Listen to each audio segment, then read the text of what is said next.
Perkenalkan, nama saya Adil Primanati Hulu, NIM 237038016. Di sini saya akan membahas tentang rekayasa perangkat lunak.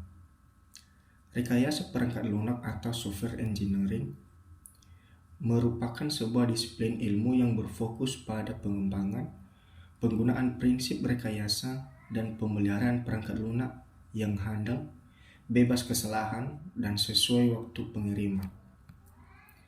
Rekayasa perangkat lunak mengimplementasikan pendekatan kuantifikabel, disiplin, dan sistematis dalam pengembangan perangkat lunak.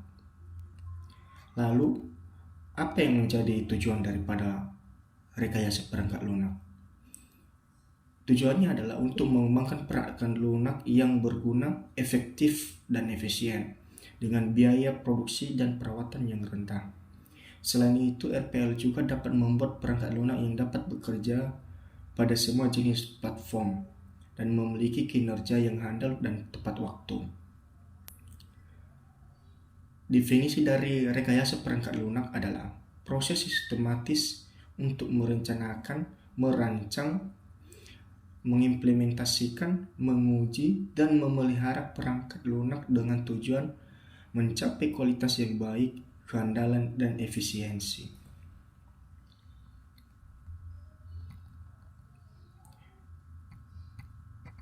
Berikut definisi rekayasa perangkat lunak menurut beberapa ahli.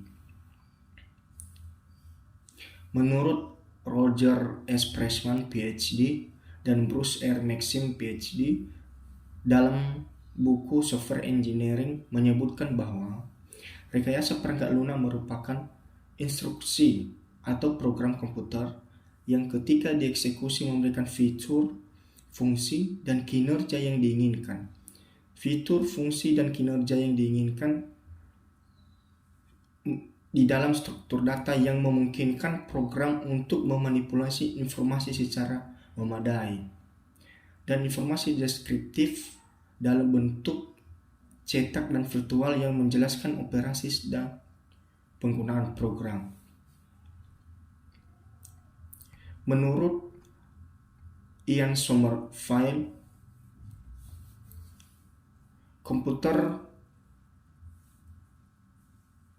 program komputer dan dokumentasi yang terkait produk software dapat dikembangkan untuk pelanggan tertentu dan mungkin dikembangkan untuk umum. Menurut IEEE, RPL merupakan program komputer prosedur dan dokumentasi serta data yang berkaitan dengan pengoperasian sistem komputer.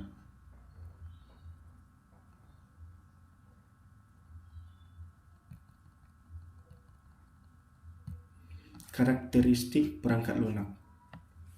Software adalah suatu kerangka berpikir atau logika, bukan seperti elemen yang dapat dilihat secara fisik.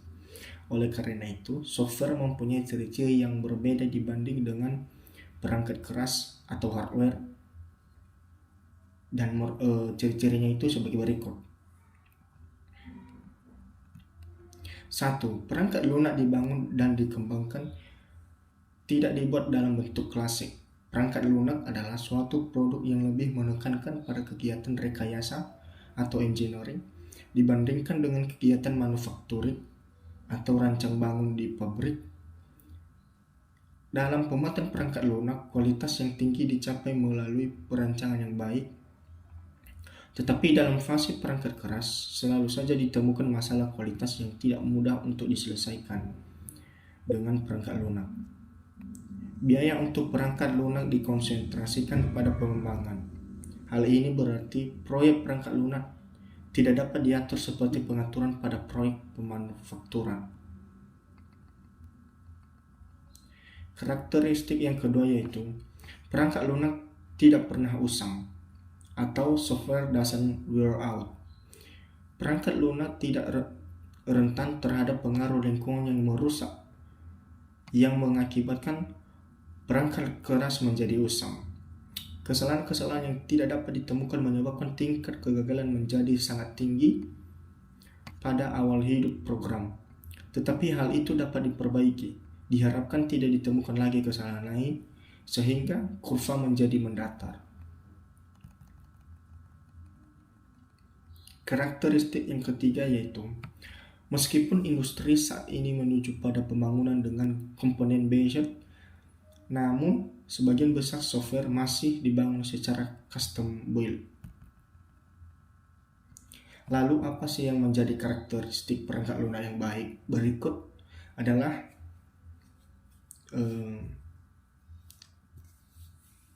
karakteristik RPL yang baik. 1. Maintainability. Apa itu maintainability? Tingkat kemudahan perangkat lunak tersebut dalam mengakomodasi perubahan-perubahan. Contoh, AVG merupakan software antivirus yang memiliki tingkat maintainability cukup tinggi. AVG dapat mengupdate dirinya sendiri selama komputer memiliki koneksi dengan internet atau dengan mendownload update terbarunya di situs AVG tiap hari, dan merupakan satu kelebihan AVG dibanding dengan beberapa antivirus yang lain dalam hal maintainability.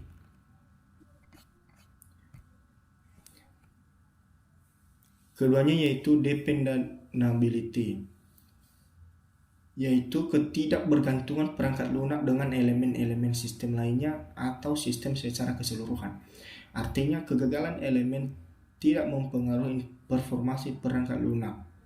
Contoh, AVG bergantung pada sistem operasi, dan selama operasi sistem tidak ada masalah, maka AVG tidak akan ada masalah. Nomor 3 yaitu efisiensi. Efisiensi menyangkut waktu dan eksekusi. Waktu eksekusi cukup singkat, dan saat melakukan scanning membutuhkan waktu yang lebih singkat bila dibandingkan dengan beberapa antivirus yang lain. Nomor 4 yaitu usability. Atribut yang menunjukkan tingkat kemudahan pengoperasian perangkat lunak.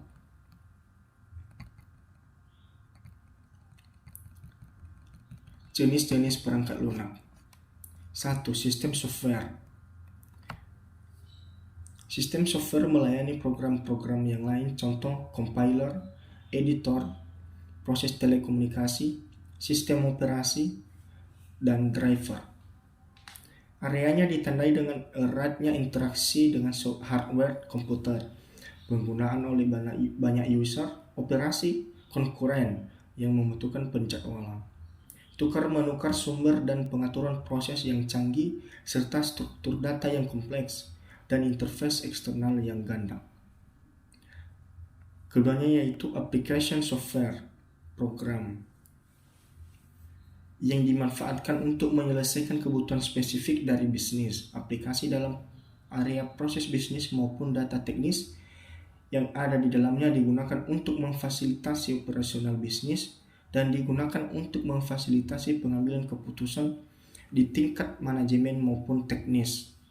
Selain sebagai pengolah data konvensional, software aplikasi juga digunakan untuk mengontrol fungsi bisnis secara real time. Misalnya, pemrosesan transaksi point of sale dan kontrol pemrosesan manufaktur secara real time. Nomor 3 yaitu engineering atau scientific software. Engineer ditandai dengan algoritma numerik, memiliki jangkauan aplikasi mulai astronomi sampai vulkanologi, analisis otomotif sampai dinamika orbit pesawat ruang angkasa, dan biologi molekular sampai pabrik yang sudah diotomatisasi. Namun, aplikasi baru dalam area teknik atau ilmu pengetahuan sedang bergerak menjauhi algoritma numerik yang konvensional. Jenis yang keempat yaitu embedded software yang ada di dalam ROM. Digunakan untuk mengontrol hasil serta sistem untuk keperluan konsumen dan pasar industri. Dapat melakukan fungsi terbatas serta fungsi esoterik. Contoh, key pada kontrol microwave yang dapat mematikan otomatis sesuai waktu, atau memberikan kemampuan kontrol fungsi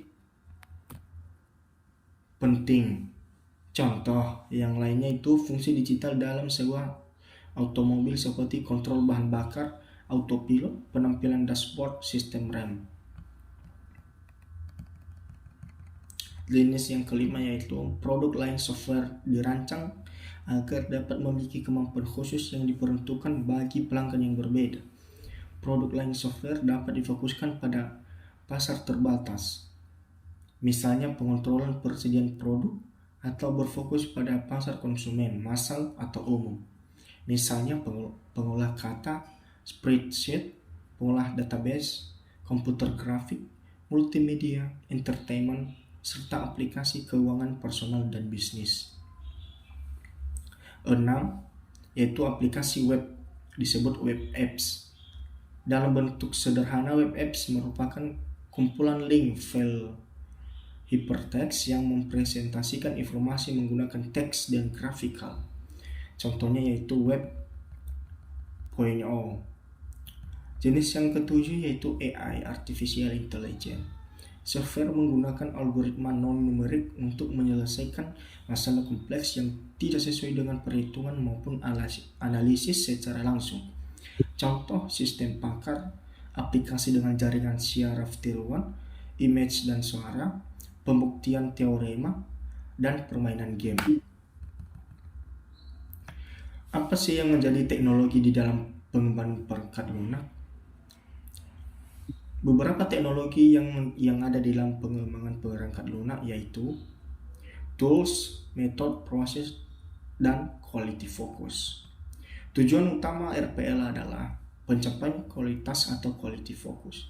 Kualitas ini diterjemahkan ke dalam ukuran-ukuran matriks meliputi maintainability, dependability, usability, dan efisiensi. Apa itu proses? Proses yaitu mendefinisikan kerangka kerja atau framework sehingga pembangunan perangkat lunak dapat dilakukan secara sistematis. Kedua yaitu metode. Metode mendefinisikan bagaimana perangkat lunak dibangun, meliputi perancangan, implementasi, dan pengujian. Sebagai contoh, metode terstruktur, metode berorientasi objek, dan lain-lain. Dan tools atau alat bantu. Perangkat yang bersifat otomatis maupun semi-otomatis yang berfungsi mendukung setiap tahap pembangunan perangkat lunak. Contoh Cascade dan lain-lain.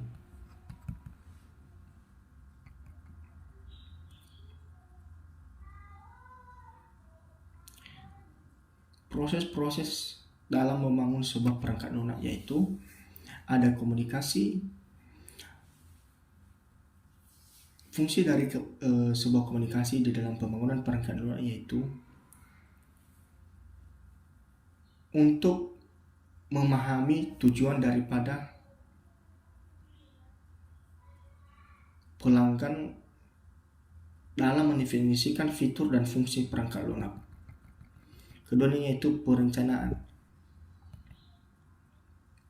Sebuah perangkat lunak adalah perjalanan yang rumit dan aktivitas perencanaan menggunakan peta ataupun berupa step-step perencanaan dalam pengembangan proyek perangkat lunak yang berguna untuk mendefinisikan apa saja pekerjaan yang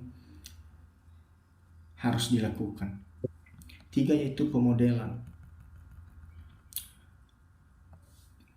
Pemodelan di dalam pembangunan perangkat lunak yaitu untuk membuat sketsa sehingga pembuat perangkat lunak pun dapat memahami gambar-gambar besarnya seperti apa perangkat lunak yang akan dibangun.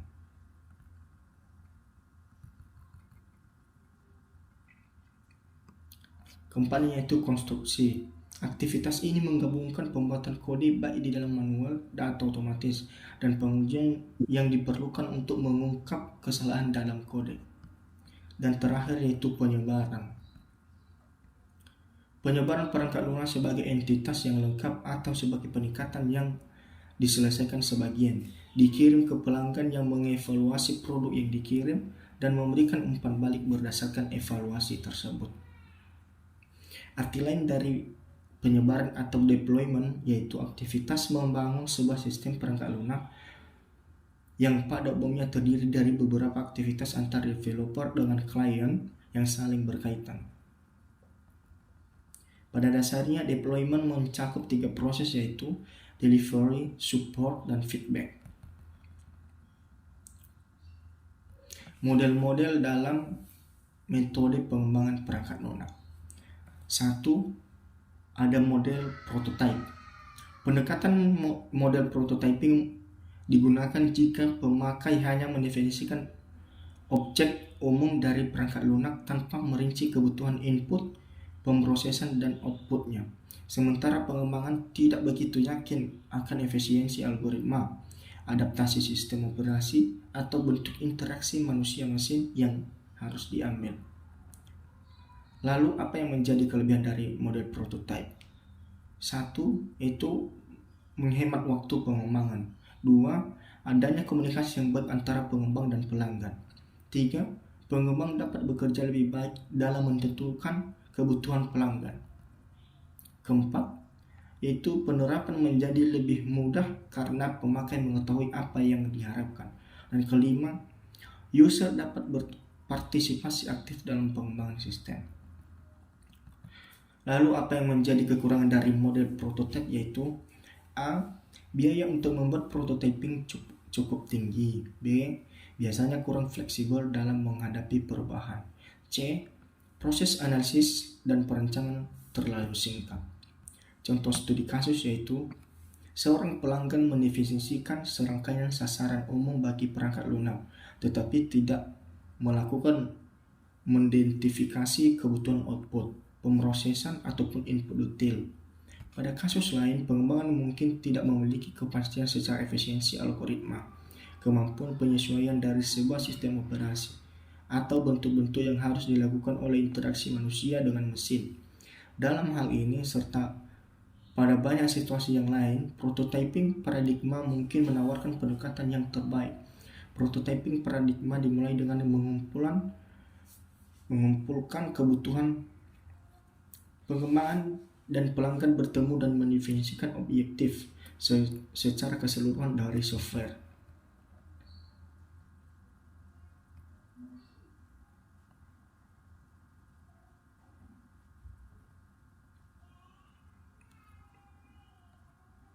Model yang kedua yaitu model waterfall.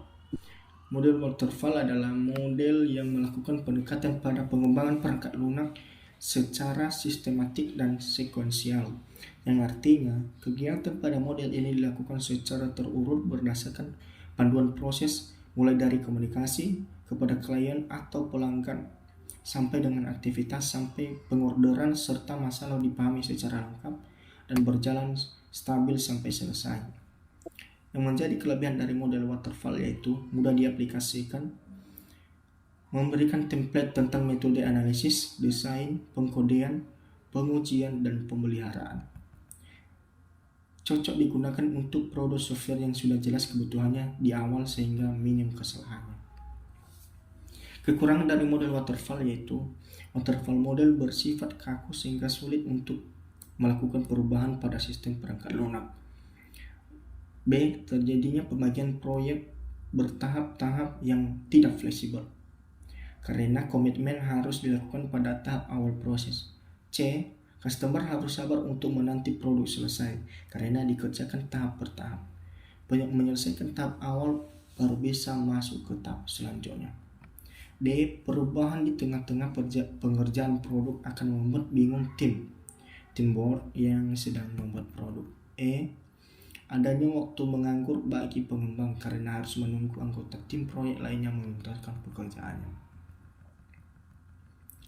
Contoh studi kasus dari model waterfall yaitu sulitnya petugas bagian administrasi dalam mengolah data perpustakaan yang mengakomodasi peminjaman buku dan pengembalian dan pembuatan laporan yang membutuhkan banyak waktu.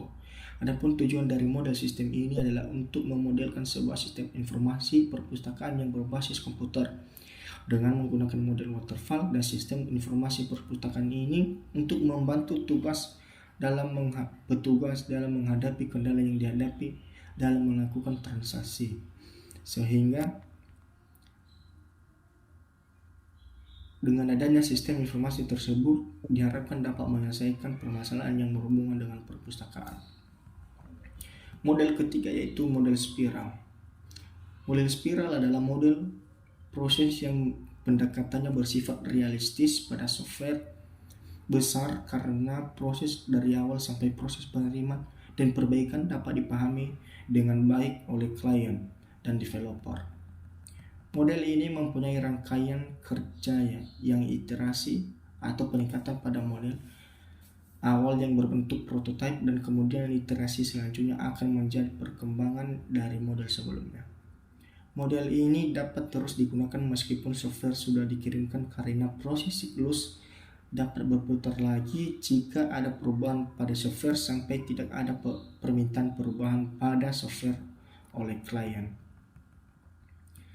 Kelebihan dari model spiral yaitu setiap tahap pengerjaan dibuat prototyping sehingga kekurangan dan apa yang diharapkan oleh klien dapat diperjelas dan juga dapat menjadi acuan untuk klien dalam mencari kekurangan kebutuhan.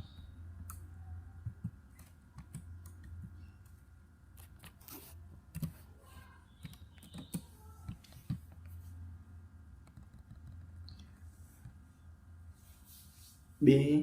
Lebih cocok untuk pengembangan sistem dan perangkat lunak skala besar. C. Dapat disesuaikan agar perangkat lunak bisa dipakai selama hidup perangkat lunak komputer. D. Pengembangan dan pemakai dapat lebih mudah memahami dan bereaksi terhadap risiko setiap tingkat evolusi karena perangkat lunak terus bekerja selama proses. E. Menggunakan prototipe sebagai mekanisme pengurangan risiko dan pada setiap keadaan di dalam evaluasi produk, tetap mengikuti langkah-langkah dalam siklus kehidupan klasik dan memasukkannya ke dalam kerangka kerja iteratif. Q. Membutuhkan pertimbangan langsung terhadap risiko teknis sehingga mengurangi risiko sebelum menjadi permasalahan yang serius. Kekurangan daripada model spiral yaitu banyak konsumen atau klien tidak percaya bahwa pendekatan secara evolusioner dapat dikontrol oleh kedua pihak. Model spiral mempunyai risiko yang harus dipertimbangkan ulang oleh konsumen dan developer. B. Memerlukan tenaga ahli yang memperkirakan risiko dan harus mengandalkan supaya sukses. C. Belum terbukti apakah metode ini cukup efisien karena usianya yang relatif baru. D. Memerlukan penaksiran risiko yang masuk akal dan menjadi masalah yang serius jika risiko tidak ditemukan dan diatur. E. Butuh waktu lama untuk menerapkan paradigma ini menuju kepastian yang absolut. Contoh studi kasus yaitu Tuan X adalah general manager di sebuah company atau sebuah perusahaan perkapalan yang berbasis di Singapura. Sebagai perusahaan UKM muda yang terus berkembang, Tuan X menginvestasikan sebagian modal perusahaan untuk promosi di media cetak dan elektronik, serta melatih kemampuan karyawan melalui berbagai kursus. Untuk mendukung kerja karyawan, company sebuah perusahaan menggunakan komputer dasar atau basic PC yang dilengkapi dengan Office software. Seperti kebanyakan UKM lainnya, company juga memiliki akses internet yang hanya dapat digunakan secara terbatas di beberapa PC. Company memiliki satu buah email resmi yang masih menggunakan domain dari ISP atau Internet Service Provider. Untuk komunikasi di lingkungan karyawan, mereka menggunakan fasilitas email gratis yang banyak tersedia di internet. Email gratis ini kadang juga digunakan untuk berkomunikasi dengan supplier dan pelanggan. Sebagai perusahaan UKM yang terus berkembang cepat, Tuan X mulai berpikir untuk mengembangkan company yang lebih profesional. Harapan Tuan X, calon pelanggan potensial, pelanggan, supplier, dan karyawan lebih mengenal company. Di sisi lain juga ia berharap agar cara yang digunakan lebih efisien, hemat biaya, tetapi menampilkan sosok perusahaan yang meyakinkan atau bonafide. Company tidak memiliki departemen khusus untuk menangani IT. Untuk mewujudkan keinginannya, Tuan X meminta bantuan perusahaan khusus IT dalam jangka waktu kontrak 1 tahun. Dalam proses implementasi, Tuan X menyerahkan tugas dan tanggung jawab kepada bawahannya. Semua karyawan dilibatkan dalam pertemuan dan diskusi dengan perusahaan. Pembangunan IT dari waktu kontrak 1 tahun yang disepakati, IT bisa diimplementasikan dalam pembangunan jaringan komputer, akses internet, email, dan pengembangan data. Dan pembangunan data. Model yang keempat yaitu model increment.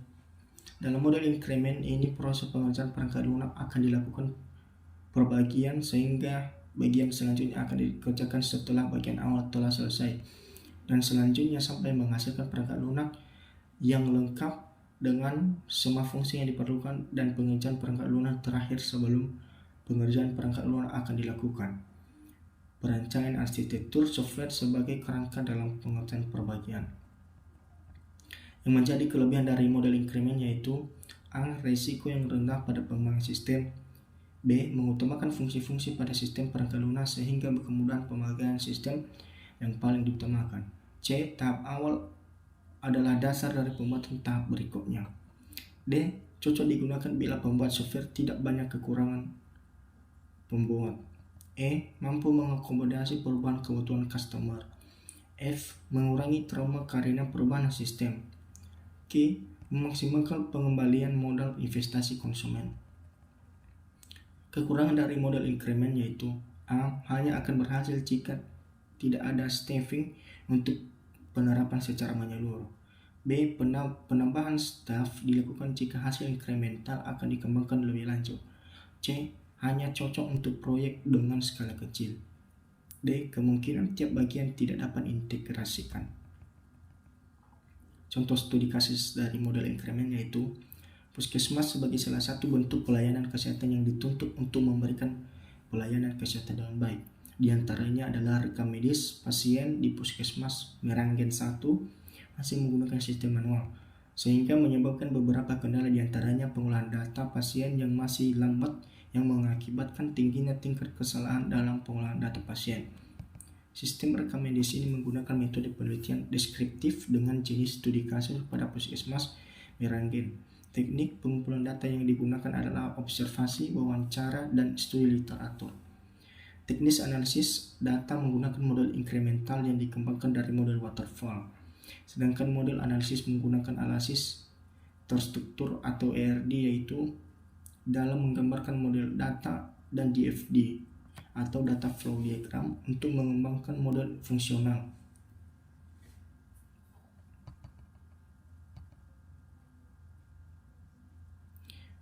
Perangkat pemangun adalah Borland DLP7 dengan database MySQL. Data yang diproses yaitu pendaftaran rekam medis, rujukan laboratorium, sedangkan keluaran dari sistem berupa laporan-laporan. Sekian penjelasan dari saya tentang rekayasa perangkat lunak.